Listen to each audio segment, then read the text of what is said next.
Orion atau Waluku adalah rasi bintang paling terang di langit malam. Konstelasi ini muncul selama berbulan-bulan di musim hujan. Dan kita bisa menyaksikannya dari seluruh penjuru dunia. Kebanyakan bintangnya memang kelihatan cuma diam, tapi bukan berarti nggak bergerak. Yang jelas, matahari kita bergerak beriringan dengan semua bintang itu dengan kecepatan 777.000 km per jam. Parade epik ini juga mengorbit Bima Sakti kita. 3 bintang penyusun asterisma sabuk Orion telah muncul di posisi yang sama selama ribuan tahun. Bahkan menurut teori, bangsa Mesir kuno memakai bantuan sabuk Orion untuk memposisikan ketiga piramida Giza mereka.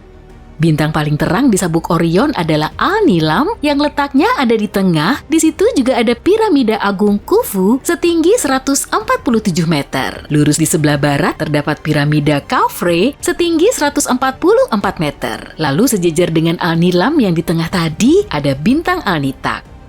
Di sebelah timur Khufu terdapat piramida paling mungil yang berada satu titik dengan Mintaka atau bintang paling redup di sabuk Orion. Piramida Menkaure setinggi 65 meter dan letaknya agak melenceng dari kedua piramida lain. Contoh kecil ini udah nunjukin pentingnya pengaruh Orion dalam sejarah manusia. Ukuran Orion yang sangat besar telah menginspirasi bangsa Yunani kuno untuk bikin cerita yang wah. Cerita ini juga mengisahkan 6 konstelasi lain yang muncul di angkasa hampir sepanjang tahun. Memangnya kayak apa sih ceritanya? Nah, Orion sendiri digambarkan sebagai sang pemburu. Kebanyakan orang di zaman dulu mengandalkan berburu untuk ngumpulin makanan, jadi mereka juga mengaitkan berbagai hal pada rasi bintang ini, termasuk juga soal rantai makanan. Di angkasa, Orion kelihatan berhadapan-hadapan dengan rasi bintang Taurus alias banteng, tapi sebetulnya Taurus bukanlah banteng. Konstelasi ini melambangkan Urus atau Ure. Meski sudah punah, Urus pernah beranak pinak di Eropa. Dengan tinggi badan 180-an cm dan tanduk panjang, Urus telah menjadi hewan tangguh yang nyeremin. Sebuah gua di Spanyol ngeliatin banyak lukisan Urus indah yang berasal dari 15.000 tahun yang lalu. Tinta yang dipakai untuk ngegambar tetap terlihat selama 150 abad, dan tonjolan yang muncul di batu ngebentuk gambar otot bahu Urus dalam 3 dimensi. Rasi Taurus juga terlihat di gua ini, dan di belakangnya terdapat gugus bintang Pleiades dan di moncongnya ada Hyades. Tur virtual seru di gua banteng yang dipenuhi Urus ini juga ada di internet. Kayaknya nama gua ini perlu diganti jadi gua Urus deh ya. Baru-baru ini para saintis telah nemu penanda DNA utuh dari rangka Urus yang masih bagus. Mereka tengah berupaya membuat hewan ini hidup lagi, dan kalau upaya ini berhasil, mereka akan bisa menghidupkan lagi spesies yang telah punah.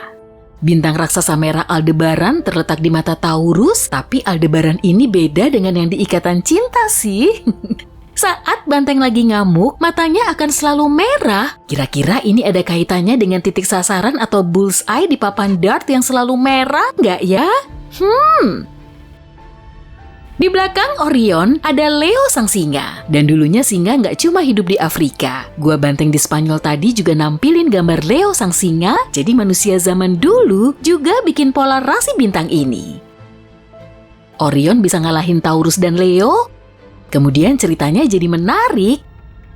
Orion juga mengklaim kemenangannya dengan bilang, "Aku bisa mengalahkan semua hewan yang aku mau." Kesombongan Orion jadi inti dari drama langit ini. Kemudian Gaia alias Bumi ikut ambil bagian.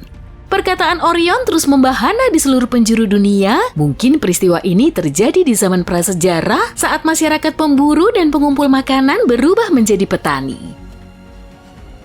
Para petani membangun desa dan perkotaan sekitar 12.000 tahun yang lalu. Populasi manusia makin bertambah dan persediaan makanan terus menipis. Jadi Orion dan semua pemburu lain harus berbuat sesuatu agar kehidupan sosial bisa berkembang. Kemudian Gaia ikut ambil peran, tapi bukan di langit.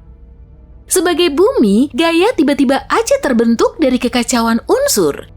Gaia adalah gambaran feminin dari planet kita yang berarti tanah.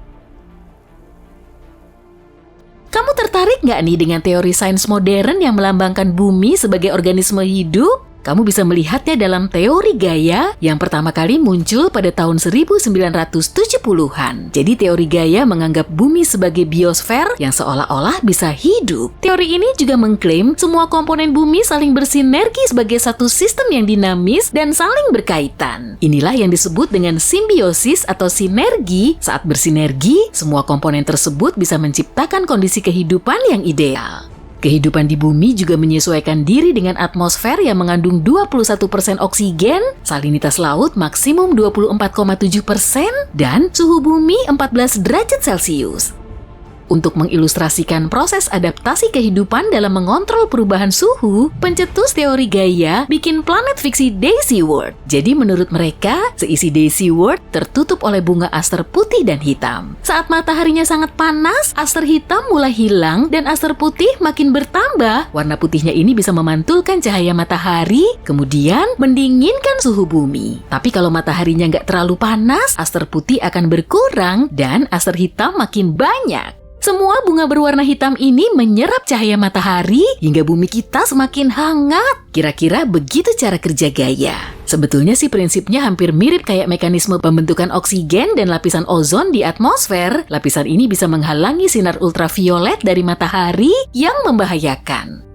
Para ilmuwan masih sulit menerima teori Gaia karena nggak ada bukti yang kuat. Tapi saat ini, ada komputer super artificial intelligence yang belajar mandiri. Komputer super mungkin bisa mengintegrasikan sistem biologi dan geologi bumi. Dengan begini, kita bisa punya gambaran yang lebih jelas mengenai fungsi bumi sebagai biosfer mandiri. Pasti bakal keren banget kan?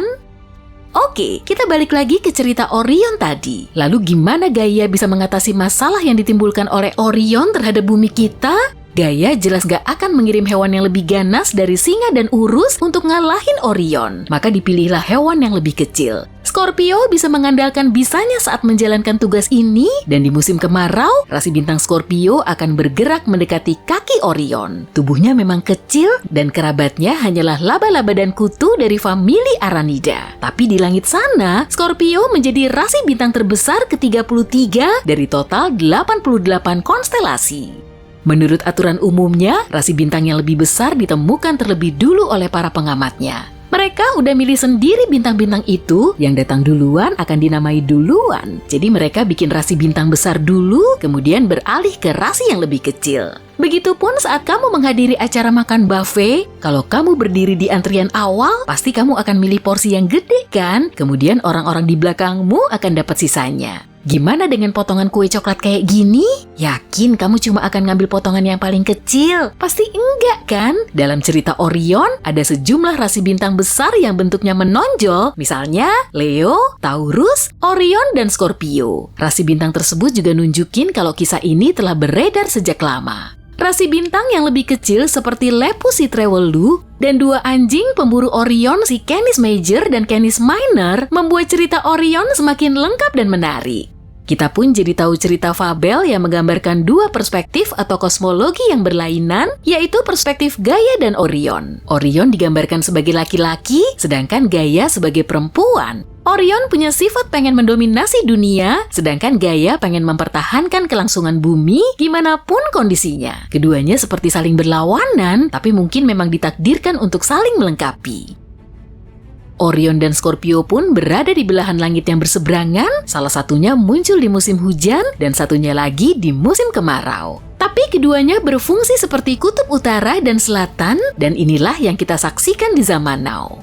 Sains dan teknologi jadi semakin sensitif terhadap lingkungan, jutaan satelit terus memantau biosfer bumi, Gaia dan Orion mulai bersinergi untuk mencapai Kaloka Gatia, atau dalam bahasa Yunani kuno berarti harmoni. Itulah yang kita sebut dengan sinergi dan simbiosis, dan kita perlu menjaga sinergi ini biar tetap kuat.